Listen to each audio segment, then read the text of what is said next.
Baffles are used as part of the ventilation system for an attic, and they're required to protect insulation from falling into soffit venting and stopping the flow of venting from down below.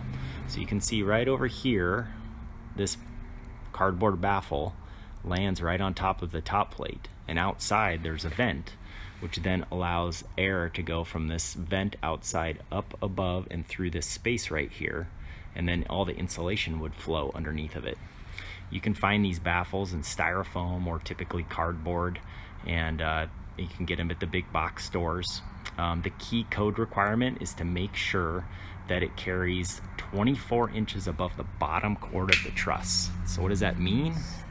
If you look at this right here, you can see it right there. I'm at the top of the baffle, and right there you can see I'm about 25 inches, 26 inches above the bottom of the bottom chord of the truss, which is right here. That's the bottom of the bottom chord of the truss. So 24 inches above that to the top of your baffle. That's how far you want to carry them up. So if you're in a vaulted situation, you might have to carry them quite a ways. So keep that in mind.